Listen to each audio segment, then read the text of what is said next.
Ghana Cocoa Board is described as half-truths, some facts put out by former President Mahama in reaction to its claims that he influenced the wasteful use of public funds to construct a guest house operated by the Cocoa Research Institute of Ghana.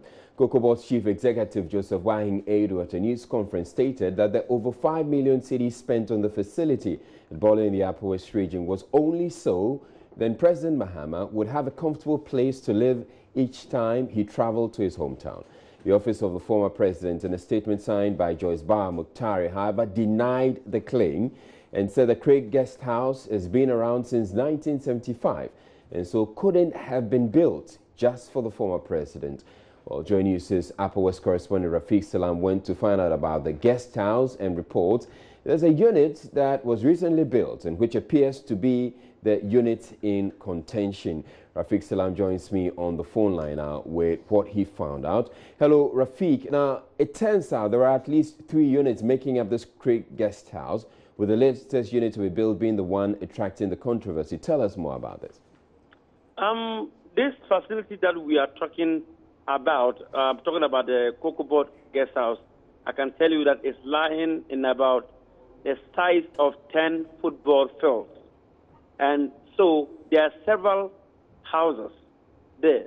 So when I went in, I saw several houses around. And so I'm told by some people that these facilities has been there since the 70s, and that was what the Cocoa Board or their research workers use. But getting to somewhere around 2015, 2016, a new structure was also constructed by one Ghazali Company Limited. And so I further inquired, and I was told that this particular structure is not yet been commissioned, but it's been used by some people. That was what I was told. And so this facility that we are talking about, we have the old structure, which Cocoa Board, which has been there, which has been used by the researchers, and then there's a new structure, and so there's a partition between, or there's a fence wall in between these two structures. So, but the one that is in contention is a one-story building located in that particular guest house.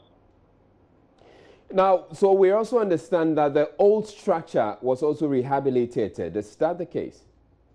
Yeah, the old structure was rehabilitated. It was given a facelift. Apart from even giving that particular structure a facelift, I can also report to you that the roads on that particular guest house, and even from that Cocoa Research Institute up to the Bole town, somehow has been tarred. But the word of the residents is that they are thinking that even the road is not even done well. They think that it should not have been bituminous surface, but it's supposed to be asphalted. And that is what the people are really worried about. Now, do we know if then President Mahama ever lodged in this guest house? My information or my informants told me that, yes, he used the structure last year. And also even now that the party or he's no more the president, he's the former president, when the last time he came to Bole or he came to, when he was in town, he used that particular facility. All right, thank you very much, Rafiq Salam, bringing us that update there. Well, the special assistant to the Cocoa Board CEO, Fifi Boafo, has been explaining why they believe the office of the former president has not been exactly truthful in its reaction to the claims made against them. He spoke on the Pulse earlier. Ghana Cocoa Research, I've had a facility there for some years now. And in fact, there has been some development. What I have here with you in the studio is a proposed refurbishment of Cocoa Research Institute of Ghana, Craig Guest House, and proposed construction of new guest house with outhouse at Bole in the northern region. Okay. So this is a site visit report by our technical team. Wanted to give so this document let you get the understanding that it is factually inaccurate for anybody to suggest that the facility we're referring to has been in existence since 1975. Yes, there has been the Cocoa Research Institute, and that has been there since 1975. But the truth is that in January 18, 2016, we commenced the construction of a 5-bedroom house with a driver's quarters of 4 bedrooms at Bole. This is a report that shows that the statement that was issued by Joyce Bar Mukhtari on behalf of the former president did not tell us the truth. Okay. So just look at these documents carefully. There's a summary of the project scope. Okay. And this one talks about the existing guest house wing. Okay. So let's look at what has been in existence. It's a number of rooms, 8. Structural cracks in the walls, leakage in the roof of the guest house building, among others. And then but yes, let us look at what is the matter of contention here. The new executive house wing. The new executive house wing, the scope of work for the new executive wing included the construction of the following building with the following accommodations. It's a new 5-bedroom executive building. It talks about 5-bedroom building with each room en suite, 2 en suite buildings on the ground floor, and 3 other rooms on the first floor. Main reception, a living area, a bar, dining area, kitchen with store and pantry, kitchen yard. The floor were finished with porcelain tiles. If anyone tells you that he is building a guest house for staff, would the person build a house that is 5 bedrooms, 2 downstairs, 3 upstairs, and say that that is a place for researchers or a cocoa board staff is going there? In other news, Interior Minister Ambrose Derry has directed regional police commanders to arrest perpetrators of political violence or lose their jobs, saying government will not compromise the peace of this country on the altar of political expediency. His comments come in the wake of a culture of impunity which has seen attacks on government offices and installations by youth groups affiliated to the governing New Patriotic Party. Speaking to journalists in Parliament on Thursday, the Minister of Interior said the regional police commanders would have to arrest the perpetrators of political violence or they will be made to face the law. I have been clear in what I've told them, that where there's an act of vigilantism, the commander in charge, no matter the level, must either produce the victims or be sanctioned. So if they know any politician that is making it possible for them to do their work, it's left to them to come forward and state who they are. In any event, they will be sanctioned, and they should know that nobody is going to save them from that sanction. So as far as I'm concerned, I'm not about to indulge in any speculation. It's clear that any commander responsible for an area where there are acts of vigilantism, you either produce the perpetrators or be sanctioned. There is no way that we would condone that. And therefore, how can anybody say that a politician is interfering? And let me tell you why no politician of this government should interfere. Because Mr. President has got a lot of flagship programs that he's launched. He said rampaging MPP foot soldiers and constituency executives across the country cannot describe themselves as true party members. This is in Karaga and in Gulu. They have gone after not just mere members of the party, but party executives have been arrested and they're going to the due process. So we are keeping faith with what we are saying. Mr. President says there will be no immunity for anybody when you get involved in vigilantism, regardless of your political or partisan color. And we are pursuing just that. I've visited the Western region and Central region. In both cases, the statistics on robbery, on murder, and stealing have all reduced. But the highest standard is that people must feel safe. And in that higher standard, we need the cooperation of the media to help us gauge the feeling of the people. And we need that sort of security for the president's flagship programs to be successful. And I want to emphasize here that no true member of the MPP can go against the president making good his manifesto promises, because they are a subject of social contract between the president and Ghanaians. And every true member of MPP must make sure that the president delivers on his promise. And this promise is a very important promise, that there must be peace and security in Ghana, and people must feel it. And it's a promise that's a prerequisite for other programs thriving. So don't tell me that you are a true member of MPP when you work against the president delivery on this very important point. You cannot be. And therefore, we are unapologetic of making sure that the law would be enforced regardless of whoever is involved.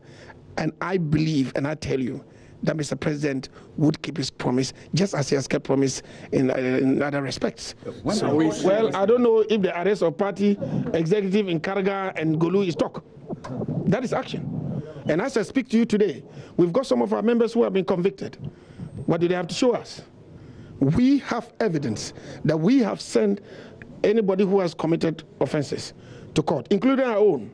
And we have convictions and we have fines. And as I speak to you, in 2 areas, it's not talk.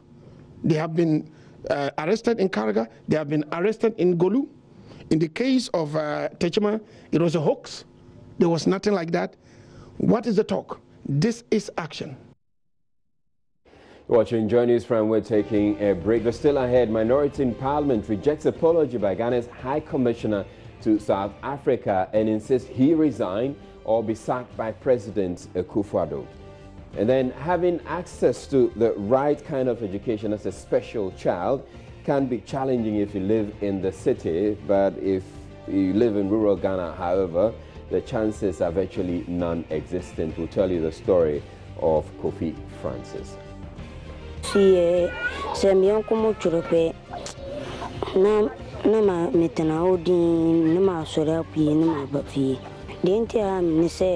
Into say one school now tenawa ubenyi pe unya bibi panye.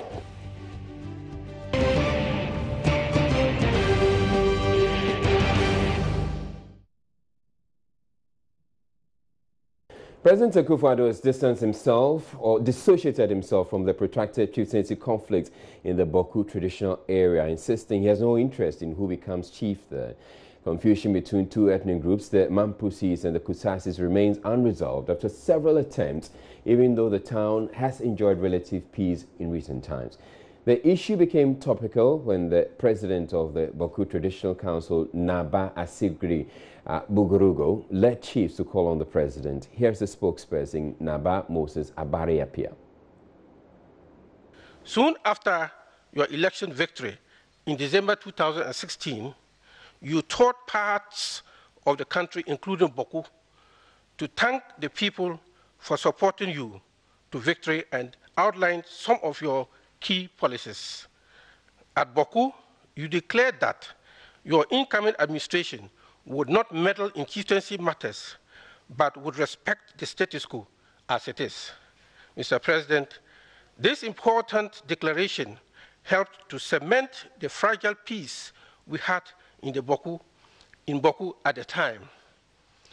The expectations of some elements was that the chieftaincy conflict would be reignited to keep us at each other's throats.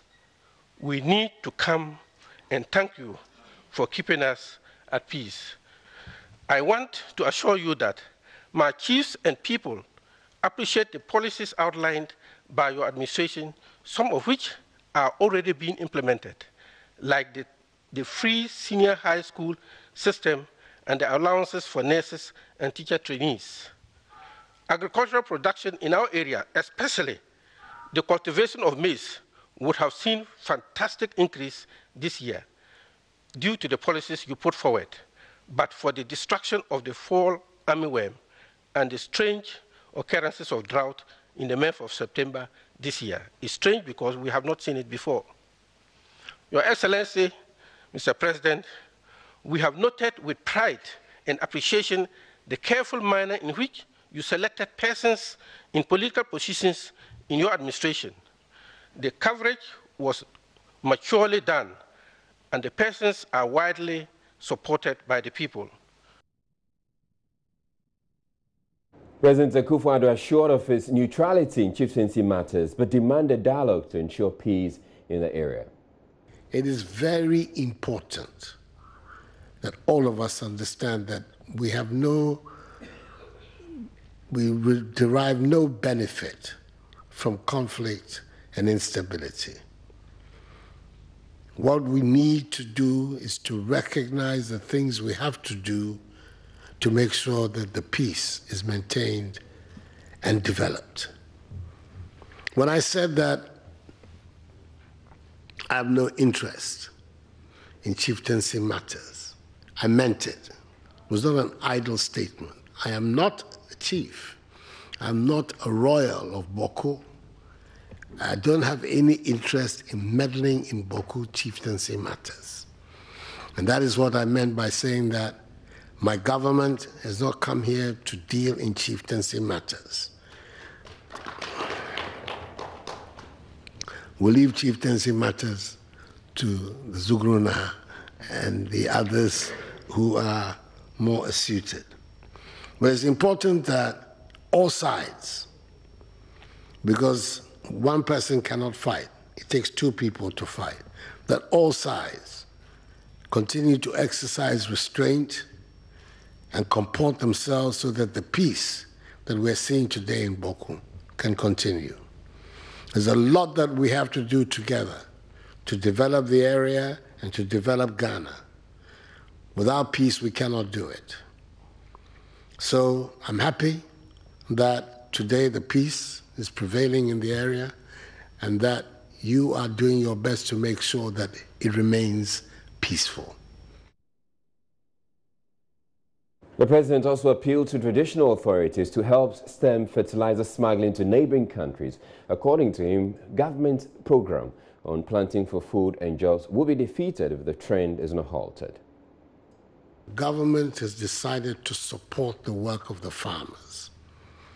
That's why we're supplying improved seedlings, why we're supplying fertilizers at subsidized prices.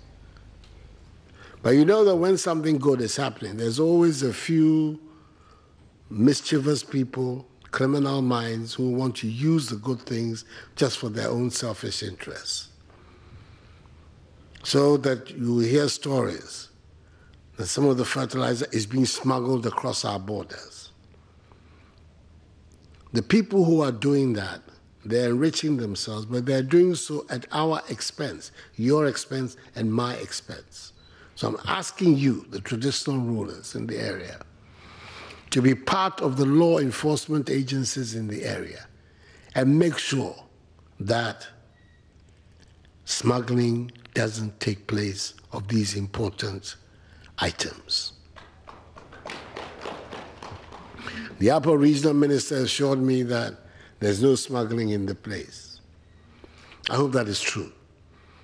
But we need your cooperation to make sure that it remains that way. It was all joy for some inmates at the Kumasi Central Prison who had been on remand for many years without trial or delays in their trial when the Justice for All team acquitted and discharged them. 3 judges, led by chairman of the Justice for All team, Justice Clemens Nyanuga, set up court at the Kumasi Central Prisons to hear and determine cases of prisoners who had been on pre-trial detention for years. Of the 55 inmates whose cases were heard on Thursday, 11 were discharged, 17 were granted bail, whilst 15 bail applications were refused. 24-year-old Abdullah Majid and 20-year-old Al-Hassan Wahab are amongst the 28 inmates who tasted freedom on Thursday. I spoiled some doors and some, I think, sliding doors. So, by God willing, and the Justice of All has helped me. I never thought this it would be in this way, but by God's grace, I thank the Almighty God. How long did you spend in this prison? Okay, first of all, the count 1, count 2, count 3. I spent the count 1, count 2. I spent 6 months. After serving the 6 months, they sent me to the remand custody for 7 months. Sliding doors. I didn't know we are sliding doors. I stole sliding doors. I found the abandoned doors when I was scavenging for scraps. The owner then appeared and accused me of stealing the doors, which he said were still useful. He refused to accept my apology and instead reported me to the police. I've been in prison for 2 years now. And I call police station. And I'm coaching Chirimana, and I'm there about 2 years. About 120 remand prisoners in all will appear before the Justice for All team between Thursday and Friday. The program aims to decongest the prisons and was revived after the broadcast of 2 Joy News documentaries, Locked and Forgotten and Left to Rot, which highlighted the deplorable conditions in our prisons. Chairman for the Justice for All program, Justice Clemens Hononyuga, says judges who are in the habit of remanding suspects unnecessarily could face sanctions. It is rather unfortunate. Everything had been done to, especially to educate those in the lower bench, that is the district court and the circuit courts judges. The workshops have been organized, especially on bail. But I don't understand why this situation should continue. And I can assure you that the Honorable Lady Chief Justice is seriously thinking about measures to be put in place to maybe sanction those judges and magistrates who are recalcitrant. Yes. And you also today had a special visit from the U.S. Embassy. What did they come here to do? Yes, the Justice for All program has attained an international dimension. And several embassies are really interested in the program. As we said, Danida is our main sponsors. The last time they were with us in Sekendi and in Sawam, they were with us. So today, with the visit of the representative from the U.S. Embassy, we are actually elated.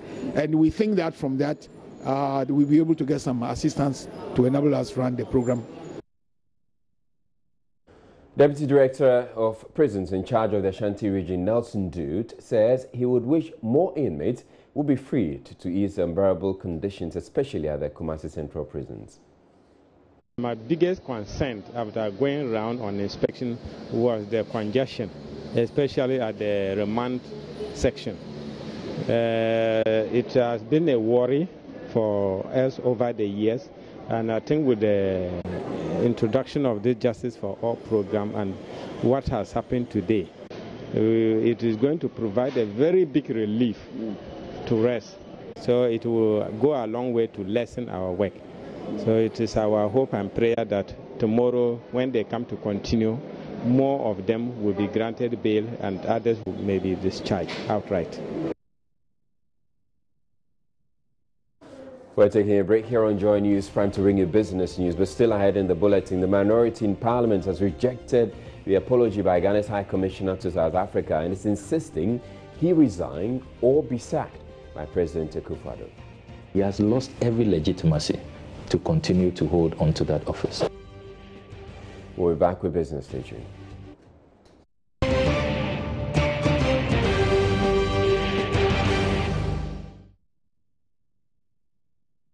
Hello again, good evening to you. Welcome to Business. The Ghana Investments Promotion Center, GIPC, is downplaying any negative impact on Ghana when it comes to capital attraction. This follows the significant reduction in World Bank's Ease of Doing Business report. There are fears that might affect investments into Ghana, but the GIPC boss, Yofi Grant, disagrees. He actually dropped in only one indicator, and that is one of solvency, setting up and resolving a business and bankruptcies, etc., etc. So although in Ghana, the banking sector and the banking laws have a way of dealing with it on a broader business environment and ecosphere, that is not what it is. But interestingly though, and as we walk in here in Dubai and then engaging with investors minute by minute, Ghana is still the cynosure of the eyes of many investors. I mean, everybody says Ghana is the place to be and want to know what's happening in Ghana and how to get into the action and the development action. So I believe that we are still very attractive, and that is based mainly on a number of things. That one, we are in the center of the world. Two, we are peaceful. Three, politically very stable, and a government committed to change and transformation. So that is very important for us, and we need to aggressively address some of the reforms that would eventually make us the best place to do business in Africa. And investment capital is very competitive, but as we speak, there's over $10 trillion lying somewhere in the world, earning less than 0%. And once we are able to show how attractive we are, not just as a country, but as a business opportunity and an investment destination, I believe that we are going to see a lot of difference in Ghana. But even as we speak, we have the government has engaged in significant reforms, which we believe would feature significantly in next year's rankings. For example, paperless port, enabling us to do e-registration at the Registrar General, so you can sit anywhere in the world, register your company, pay for it, and get your certificates. So we are on track. There are quite a number of others that we also need to aggressively pursue. Because in the rankings, it's competitiveness. So you are compared, and that's how it's ranked. You're compared with another nation, what they've done. Nigeria, like I said, has moved up 24 spots this year because they have engaged also in a very aggressive reform program to make the country business competitive and investor friendly.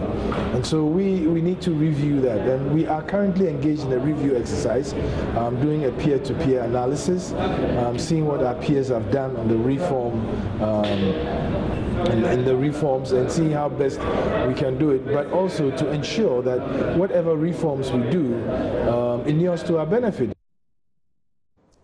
Away from that, reviewing the current tax structure for businesses is still a major concern for most firms. This is despite some marginal reviews carried out in the 2017 budget by government. So as the Finance Minister gets ready to present the 2018 budget to Parliament on November 15, we gauge the expectations of businesses ahead of the presentation. Kwame Adokufo is president of the Ghana Chamber of Mines. At the moment, we encourage many manufacturers to participate in our mining chain, but then there's that requirement or need for a deliberate push by government to make these players competitive. Yes, so we need more incentives in that regard. Yeah. On the 15th of November, we're going to be expecting the Finance Minister to present the budgets. And I believe from your own perspective, you may have specific needs in terms of the contributions to this budget regarding the mining sector. Help us understand what you're going to be expecting from the budget. Well, I'll start with exploration, and that really fuels the growth of the industry. I think I would request that VAT on exploration is removed, because that doesn't make that sector competitive. I would also request a stable fiscal regime and more consistency in terms of the regulations, the fiscal regulations, and I would of course not expect an increase in taxes. On his part, Executive Director of CRIF Ghana Limited, Reverend Kennedy Okoson, expressed the hope that the 2018 budget will touch on areas that will motivate foreign direct investments and motivate participation in the economy. I'm hoping that 2018, the budget will address some of the loopholes which were there in the previous years. I'm hoping that in the 2018 budget, we will have the Minister of Finance tell us specifics which will motivate foreign direct investment, which will motivate participation in the economy, that will help to galvanize the resources that we have here, which will inure to the benefit of both the local investors and the foreign investors. Now, government has hinted of fast-tracking measures to improve upon the local content policy in the extraction industry. This follows concerns by captains of industry in the mining sector over insufficient investment incentives for SMEs. Joy Business caught up with the Deputy Minister for Lands and Natural Resources, Barbara Otinjesi, on the progress made in diversifying the economy through the mining sector. She spoke to Charles Aite on the sidelines of the launch of the National Suppliers Development Program. We need to be able to get to a point where our minerals and oil and gas are really integrated.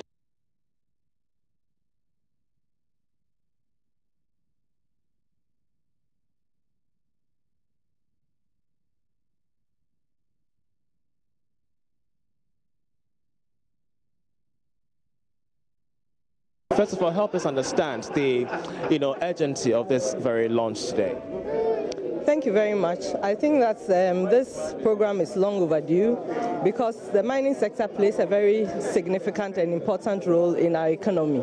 But we realize that we are not deriving the full benefits of it because we are not embedding it in other sectors of the economy. So what the National Suppliers Development Program seeks to do is to ensure that we bring on board other sectors of the economy within the value chain of the mining industry, such that we will have a wide range of suppliers providing services to the mining industry. Currently, we have a list of about 19 products on a procurement list, which the mining sector procures locally. But we want to go beyond that to build a wide range of services and products which the mining industry will procure locally. And this will build our small-scale SMEs in the country, as well as ensure that we build up the one district, one factory, which the government is promoting.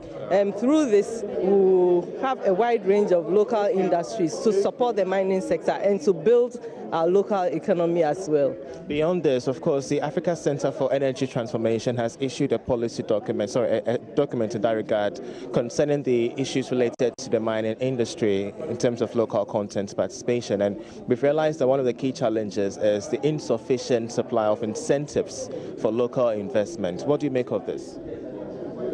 I think this is one of the issues that we need to deal with because the local suppliers need to be incentivized in order to build their capacity. And this is an area that we are going to negotiate with the Ministry of Finance to ensure that we support our local industry to the stage where they can provide the necessary support to the mining sector. Many thanks for your time. So that was the Deputy Minister for Mines and Natural Resources explaining.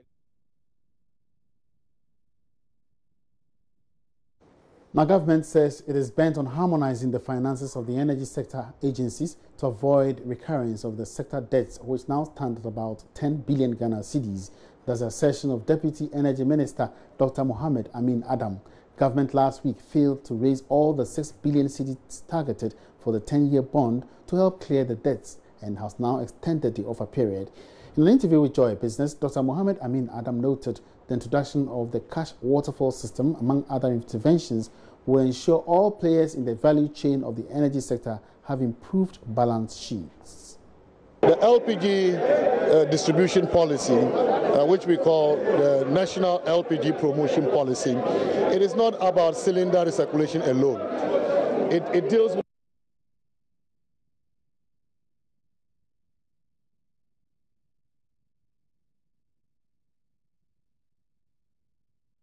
the government has announced a number of interventions to address the financial challenges facing our utilities. The energy bond is one initiative, one big initiative that will clean the balance sheet of the utilities and put them back in business, so they can be able to deal with their creditors, they can be able to buy crude oil, they can be able to pay for the gas, which is sold to them both by the West Africa Gas Pipeline and then by Atuabu Ghana Gas. And therefore, if we sanitize their balance sheet, it is important we do not accumulate new debts. This is why government has announced an additional initiative, a measure that we call the cash waterfall system.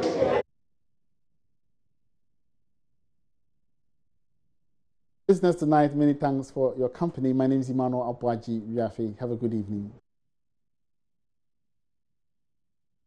Trade and Industry Minister Alan Chermantin says government is committed and working towards reviving the Commander Sugar Factory to create jobs and ultimately boost the economy. Part of the revival plan, according to Mr. Chermantin, is to develop and implement a plantation and outgrower scheme using the $24.5 million Indian Exim Credit Facility, which will see the cultivation of about 14,100 acres of sugarcane in the central region. The minister, however, could not tell when the factory will restart full operation. There were very serious challenges that constrained the operations of the company right from inspection. This included the lack of a consistent and reliable supply of sugarcane for continuous processing after the initial test run.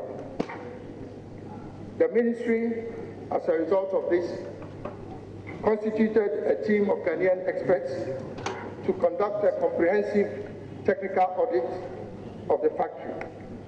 The mandate of the experts included the following.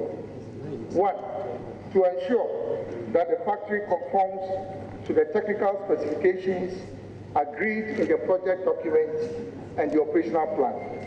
2, to ensure that the sugarcane nursery that was also part of the project had been developed in line with the terms of engagement of the contractor. And last but not the least, to determine the current value of the factory. Mr. Speaker, the ministry has therefore decided to implement the following recommendations of the experts' report to revive the factory. Number 1, to ensure full compliance with the terms and conditions of the contract with the factory plant contractors by ensuring that the remaining parts of the plant are fully installed and operationalized. 2, to negotiate and pay outstanding debts due to the contractors to ensure a full takeover by government of the factory assets.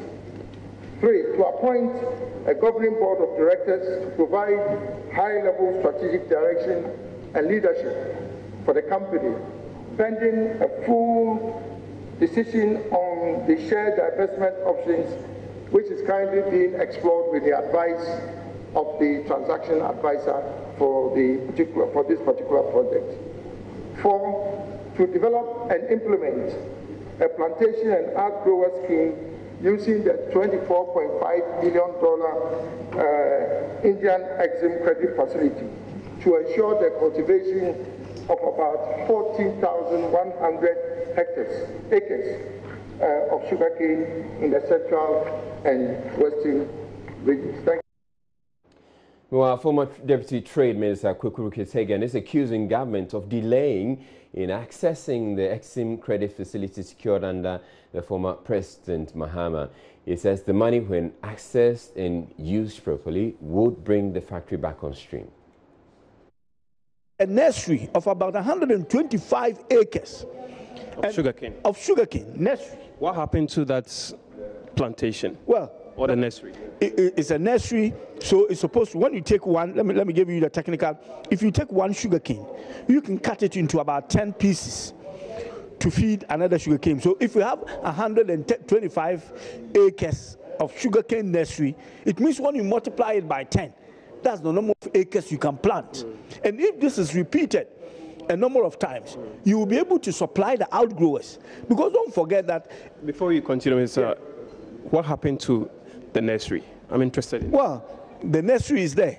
The sugarcane is overgrown. They need to cut it to give it to the outgrowers. But to be able to do that, you need to access the 24.5 million that will help with the logistics on transporting, technology, paying agronomists to help the farmers grow the sugarcane. You mentioned it's overgrown. It's overgrown because it was supposed to be a nursery. Do we risk then losing out? Well, we'll risk losing the variety, the yield. Because if it overgrows, as I told you, you need a certain like within a year. But if you let it overgrow, then it becomes like the old sugarcane that was already there.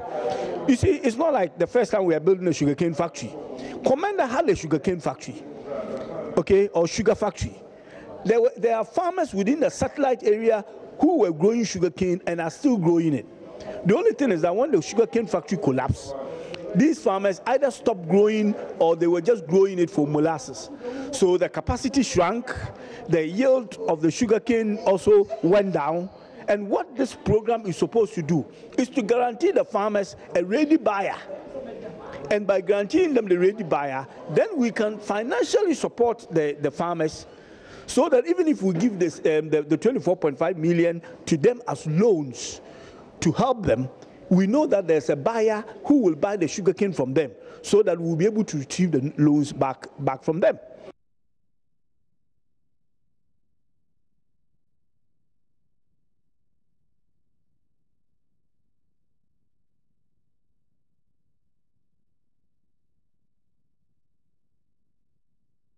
Now, the minority in Parliament has rejected an apology rendered by Ghana's High Commissioner to South Africa, George A.C. Boateng, and is insisting that he resigns or be sacked from office.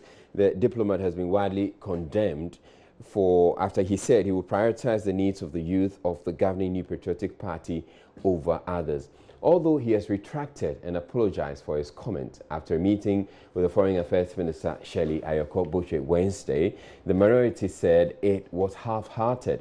The minority, after a meeting on Thursday, issued a statement signed by spokesperson on Foreign Affairs Samuel Okudzeto Ablakwa. Now, one of the issues the minority has with the apology is how long it took for the High Commissioner to apologize. Let's bring you extracts of that statement from the minority. So now they're saying that we have confirmed that he said the public apology would not have been rendered by the disgraced envoy if he had not been forced by his superiors at the Flagstaff House and the Foreign Ministry coming 72 hours after intense public pressure on government to act.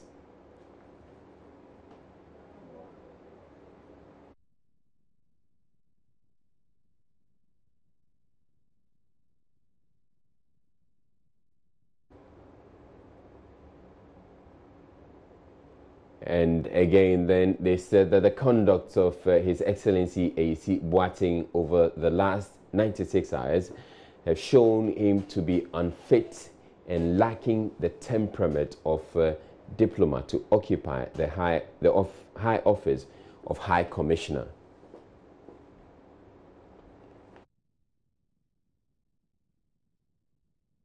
Therefore, based on all the above, the minority is compelled to maintain its stance that His Excellency George A.C. Boateng should resign, failing which he should respectfully be recalled by His Excellency President Nana Addo Dankwa Akufo-Addo with immediate effect.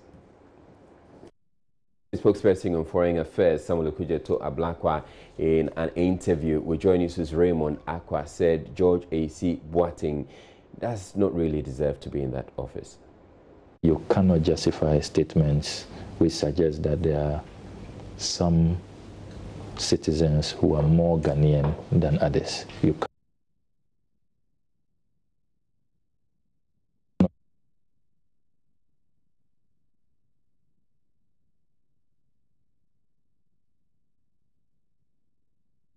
that we had to, after 48 hours, when he failed to apologize, and we asked His Excellency the President to recall him, to show him the exit. So we are back to that position where we are saying that if he doesn't resign, the President should give him the sack. Okay, let me get to appreciate what informed this particular decision, a lot of that. I get the impression that first you're saying that he refused in his utterances after the calls on him by the minority, for example, to retract and apologize. He refused to do so. Yes. At that time, had you asked him to resign? No, initially we asked him to retract and apologize. If he wouldn't, he should resign. That was the first. Okay, that was the so first. So a retraction and apology would have been okay. Will have been okay initially. By Monday, that would have been okay. He made these statements over the weekend. News broke Monday morning, and that was our initial reaction. Then by Wednesday morning, it had become clear that he was adamant. He insisted that he would not resign. He was very defiant, and then that's when we were forced to issue a statement on Wednesday that clearly the ball is now squarely in the court of His Excellency the President. His appointee refuses to acknowledge that he's done something wrong. He is justifying it. He says that he will even say more if given the same opportunity. So based on that, President, where did he say this one? I will say more if given the same opportunity. On a number of radio stations, if you check, it's on the portals of Ebusia FM, Ishra FM, Boss FM. Those are, and it was widely reported. You cannot justify statements which suggest that there are some citizens who are more Ghanaian than others. You cannot justify statements which suggest that a High Commissioner arriving in a destination country is seeking to work only for a section of Ghanaians, MPP supporters, and yet he is paid for by the state, by all of us. He's a state official. He clearly lacks an understanding of his job.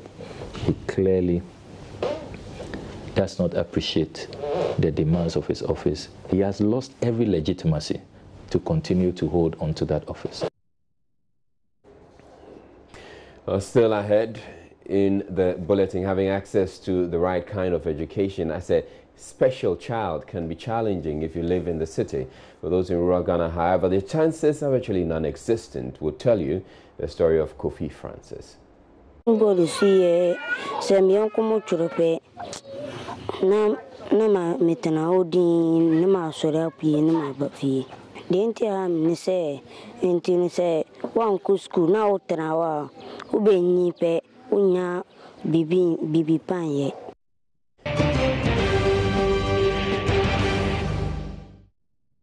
Teachers in the country's colleges of education have begun a nationwide strike over government's failure to pay the 10-month salary arrears after their migration and the non-payment of their book and research allowance.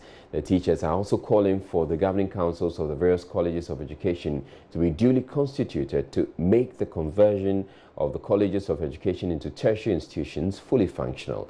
At a news conference at the Commander College of Education shortly after the declaration of the strike, Chairman of the Commander College Teachers Association, Eric Sechi, called on government to heed their call for the sake of peace. Government owes us arrears of about 10 months since our migration in 2016, October. We also have issue with allowances that are due us, such as book and research allowances, as our brethren or colleagues in other tertiary institutions are enjoying, and tutors of colleges of education since our conversion into tertiary institutions have been denied these kind of privileges. And we felt that it is not proper on the part of the government, our employer. Hence, this directive for the declaration of what? Strike. As we speak, all colleges of education are without counsel. And this has stalled some of the progress of some of the development that, in our view, we think the council should sanction. We are therefore calling on the government that as early as possible, all council of the colleges of education should be what? Constituted. Some students at the colleges of education have expressed regret at the decision and are calling on government to address the needs of the teachers. This strike is not going to be of help to we, the students, in the sense that if you look at the number of subjects that we study on campus and the number of activities which is not part of academics but we are in that, we can't sit down for these things to happen. Even as classes go on normally, sometimes we find it difficult to answer some of the questions that come in examination. So I think that this strike is going to serve as a big blow to we, the students. My appeal to the government is that before, when I came to college on the first day, I was told that the tertiary training college has been migrated into tertiary level. This has caused some of the tutors to lose some of the chances they had in GES, and that this must also go with some conditions. But I think since time immemorial, these teachers have not witnessed these conditions. So they are saying that government must respond to their plight. And we are also appealing to government that this strike would not, even if it is a half day, it is going to serve as a great disaster to the academic performance of the students on campus. So I'm appealing to government that he should attend to the teachers' cry as early as possible so that it will curb any consequences that will follow this strike. Now, access to safe drinking water is still a major challenge confronting several communities in the Tyne district of the Brunahafo region. Communities such as Tainano and Bosie are heavily dependent on unwholesome water from the River Tyne and other streams for domestic use. Joining us is Nestor Kafuya Jomat reports residents of the communities often have to compete with animals to get water. Access to basic amenities such as safe drinking water remains a headache to community members at Bosie and Tanyano. The 600-strong population of mainly settler farmers have no choice but to depend on streams and the river Tyne for water daily.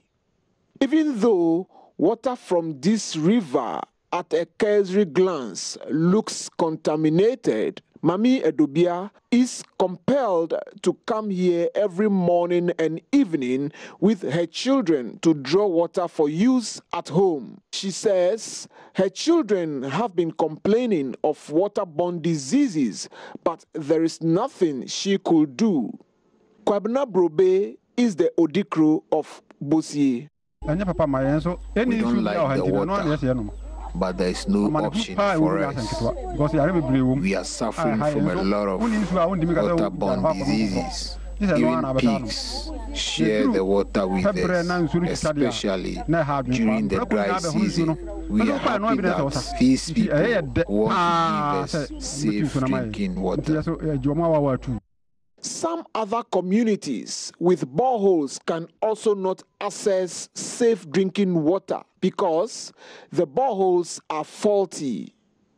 In order to stem the tide, Rotary Club of Sunyani Central Ghana has offered to provide safe drinking water to 10 communities in the Tyne district. A team of Rotarians from the United States and another from Sunyani Central visited Tanyano and Bosie to engage community members on the project, which would be rolled out in the coming months. Rotarian Walter Hughes is the leader of the team. What we're asking for is partnership with the local community.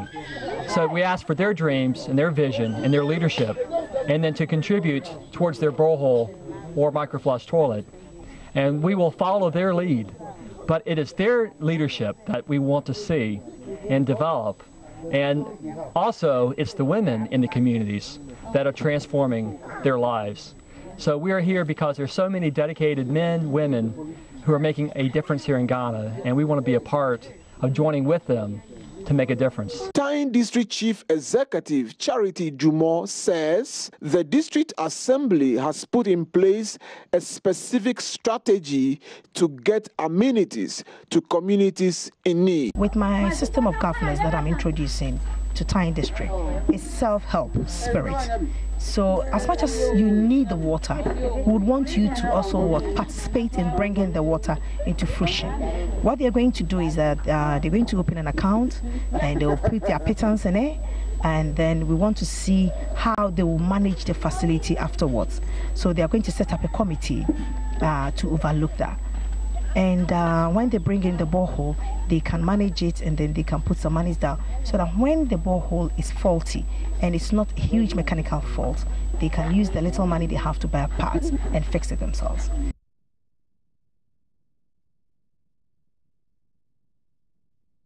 The family at Klo-Agogo, a village in the Yulokrovo municipality of the Eastern region, is calling for justice after their 16-year-old JHS 3 student was defiled by a 46-year-old man known to the family.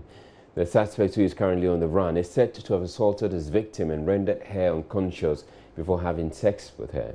Eastern Region correspondent Kofi Sian, who visited the family at Klo-Agogo, reports that the victim, who is now 4 months pregnant, is being stigmatized by the public and her colleagues at the Klo-Agogo Presbyterian Basic School.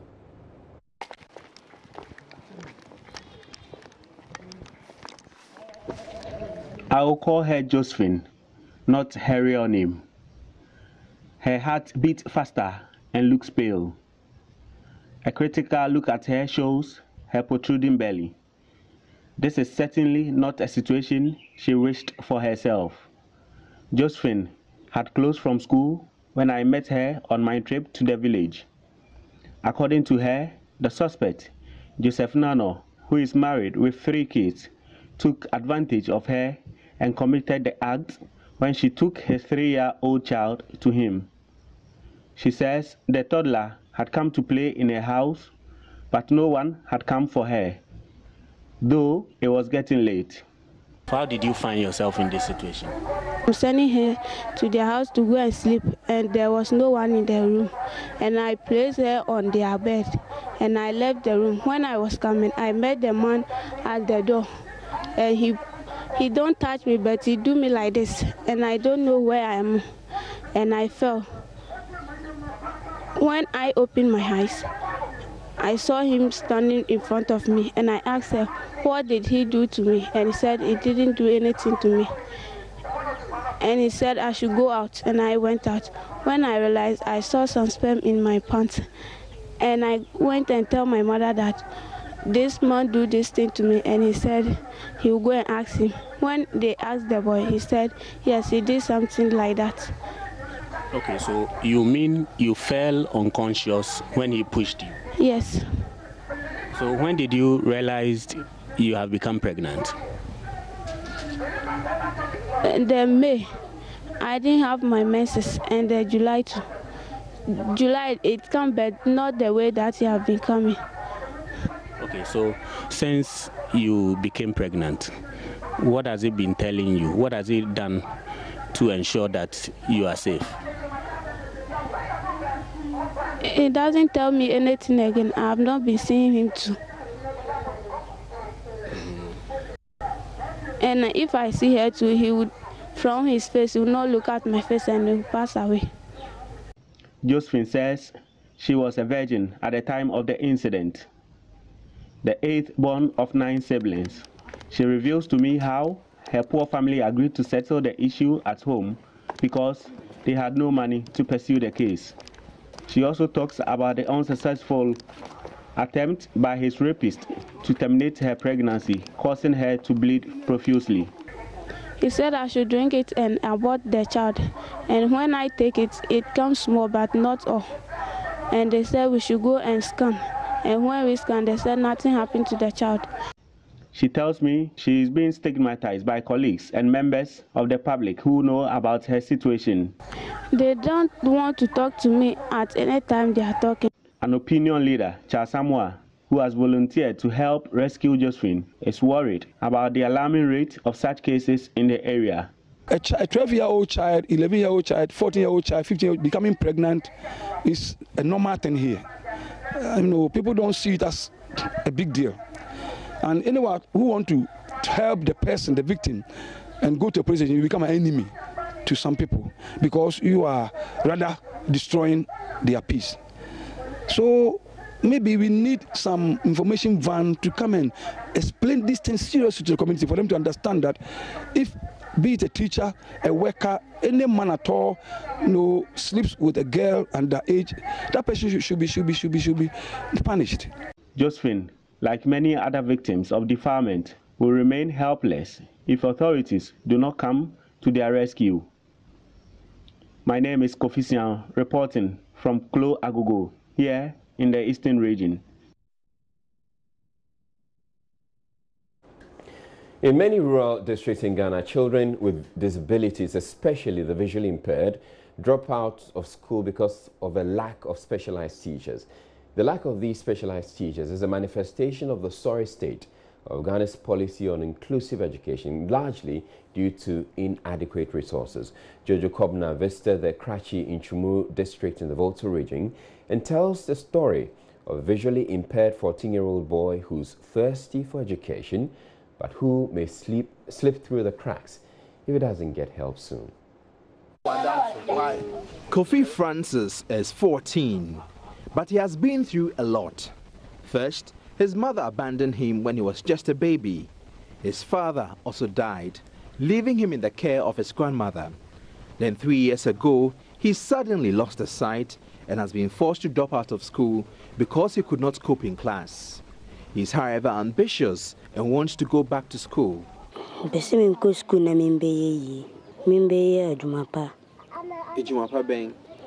Doctor, na police, soldier, and a minister. Nobody see me uncle Motrope. Nama metana odin, nama sorapi, nama bafi. The entire say, and say, one school now, Tanawa, who be nipe, unya, bibi panye. For now, he has channeled his creative energy into manufacturing toys made from milk tins. Despite his visual impairment, he is able to scout for materials he uses to create toys such as these. Ghana has an inclusive education policy that requires specialized teachers to be employed to teach children such as Kofi Francis, but that is not the reality on the ground. His grandmother is also poor, so cannot afford to send him to a special school.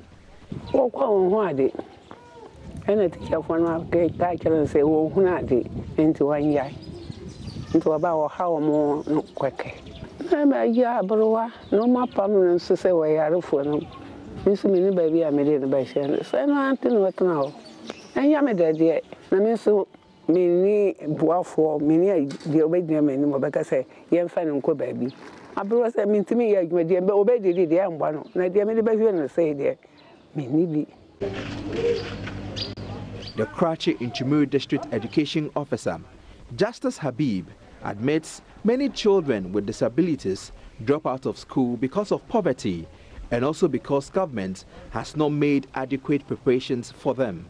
The teachers, the second supervisors, they are doing everything humanly possible to assist them, though they lack the skills. But some of the issues are so grave that I say they are beyond the control of the teachers and then the second supervisors.